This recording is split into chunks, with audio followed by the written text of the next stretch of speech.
আমরা রাজপথে আছি, রাজপথে থাকবো, রাজপথ আমরা ছাড়বো না।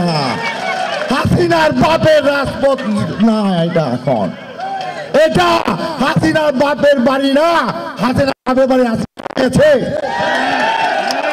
আমরা কে ইরান, কে কাজল, কে স্বরাষ্ট্রমন্ত্রী তা আমরা চিনি না, তাদের সঙ্গে আমাদের যুদ্ধ হয়ে গেছে।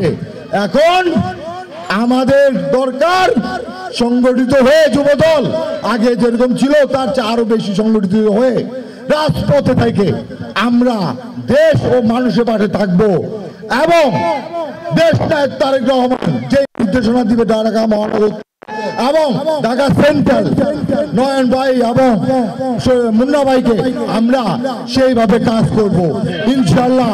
সবাই আমার সঙ্গে কি একসাথে বলতে পারবে?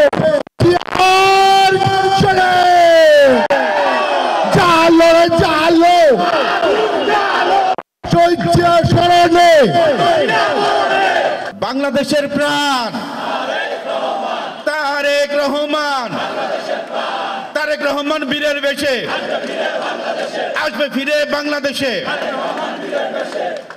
ঢাকা মহানগর উত্তরের 26টি থানা এবং শেরেবাংলা নগর থানা কখনোই কিন্তু এক জায়গায় যেতে পারে না।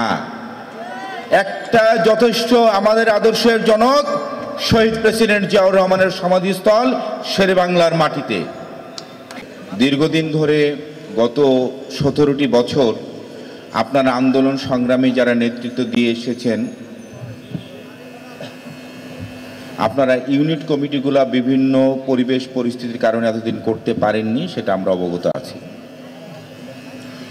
আজকের এই কর্মী সভার মাধ্যমে আমি বাংলাদেশ জাতীয়তাবাদী যুবদল 99 নম্বর ওয়ার্ডের নেতৃবৃন্দকে আমরা বলে যাচ্ছি, আপনারা অতি দ্রুত 9টি ইউনিট কমিটি গঠনের জন্য আপনারা কাজ শুরু করে দেন। খেয়াল রাখতে হবে অত্যন্ত সতর্কতার সাথে কোনো অনুপ্রবেশকারী যারা বিগত আওয়ামী লীগ সরকারের সময়ে যারা বেনিফিশিয়ারি ছিল বা যারা বিভিন্ন সময় যারা রাজনৈতিক আমাদের দলীয় আদর্শের হলো যারা ঘাপটি মেরেছিল,